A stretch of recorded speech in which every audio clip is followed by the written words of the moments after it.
Halo semuanya, selamat pagi rekan-rekan semua, rekan-rekan mahasiswa maupun rekan-rekan mahasiswi.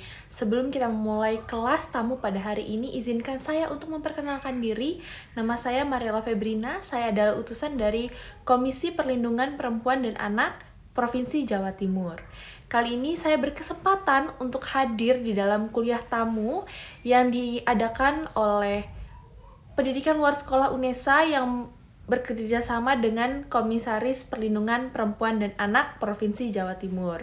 Kali ini saya akan mengisi kegiatan kuliah tamu pada hari ini dengan tema yang saya bawakan adalah Stop Sandwich Generation. Kenapa saya memilih tema ini di dalam kuliah tamu pada hari ini? Karena menurut saya jurusan pendidikan luar sekolah adalah jurusan-jurusan yang akan berkecimpung di lingkungan masyarakat yang tidak hanya mengajar anak muda, anak kecil, lansia, tapi juga akan mengajar pemuda-pemudi yang ada di lingkungan masyarakat. Maka dimulai dari diri rekan mahasiswa maupun mahasiswi yang akan membangun rasa itu tersebut. Baik, saya akan memulai membahas tentang Stop Sandwich Generation. Sebelumnya, saya tanyakan dulu, apakah mahasiswi maupun mahasiswa di sini tahu apa itu sandwich generation? Sandwich generation itu belakangan ini lagi booming di beberapa platform, khususnya di platform TikTok, di mana banyak sekali masalah-masalah tentang sandwich generation. Jadi saya akan menjelaskan nih, apa itu sandwich generation. Sandwich generation adalah sebuah posisi di mana anak itu berada di tengah-tengah di antara keluarga yang akan dia bina dan di antara keluarga yang membinanya. Nah, seperti sandwich itu adalah lapisan-lapisan, maka anak itu berada di tengah-tengah atau disebut generasi sandwich generation. Baik, kenapa sih dengan sandwich generation itu? Sandwich generation itu dibebankan secara finansial dan emosional. Why? Kenapa? Karena dia berada di suatu posisi di mana dia itu masih bergantung atau masih diharapkan oleh keluarganya, namun dia juga harus membiayai keluarganya sendiri. Jadi dia harus menghidupi orang tuanya, tapi juga dia harus menghidupi keluarganya atau rumah tangganya.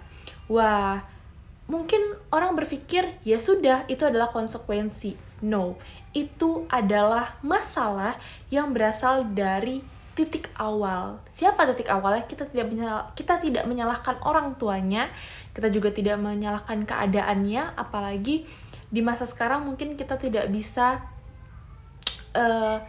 berekspektasi bahwa peraturan yang telah ditentukan itu akan dijalankan oleh seluruh masyarakat Indonesia.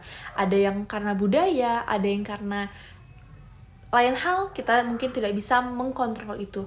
Tapi ada satu hal yang perlu dipahami, karena sandwich generation ini akan menyebabkan terus-menerus atau berjangka panjang jika tidak dimulai dari kita sendiri. Nah, apa penyebab dari sandwich generation itu? Penyebabnya yang pertama adalah mental yang tidak stabil. Orang yang belum siap atau mengalami sandwich generation itu mengalami mental yang tidak stabil. Kenapa demikian? Karena dia tuh secara emosional itu harus menanggung dua pikiran, atas dan bawah. Yang kedua adalah kurangnya pendidikan seseorang. Kenapa pendidikan adalah faktor utama? Karena orang yang tahu dengan jelas seperti apa kehidupan yang baik di dalam rumah tangga tidak akan mengambil keputusan yang sembarangan. Yang ketiga adalah stabilitas ekonomi yang belum stabil. Kenapa dikatakan ekonomi yang belum stabil adalah faktor atau penyebab dari sandwich generation? Karena sandwich generation itu tidak hanya berbicara soal emosional, tapi finansial adalah hal utama dalam keluarga. Yang keempat adalah kesalahpahaman, perbedaan tujuan, visi misi dalam hidup. Adanya cekcok, adanya ketidaksamaan menyebabkan banyak hal yang membuat orang menjadi salah mengambil keputusan. Nah, tapi hal itu bisa dimulai dengan 3 solusi yang dimulai dari diri kita sendiri. Yang pertama adalah siap ekonomi. Orang yang siap menikah berarti siap secara finansial, siap membiayai hidupnya secara finansial. Yang kedua adalah siap mental. Orang yang mau menikah harus siap mental, matang dalam pemikiran dan siap dalam bertanggung jawab. Dan yang ketiga, siap visi misi. Hidup itu harus punya tujuan, hidup itu harus punya target. Maka Orang yang akan menikah harus punya visi dan misi. Dengan begitu, dia bisa hidup dalam pernikahan dengan tujuan yang sama. Nah, sekarang ada satu quotes yang ingin saya sampaikan kepada rekan-rekan semua. Rekan-rekan yang akan menjadi ibu dan ayah, rekan-rekan yang akan menjadi orang tua, rekan-rekan yang akan menjadi suami dan istri, dan rekan-rekan yang akan menjadi pilar kehidupan dalam keluarga. Orang tua yang siap menciptakan anak yang hebat, maka masa depannya kuat. Orang tua yang siap punya anak yang hebat, maka masa depannya kuat dan kokoh.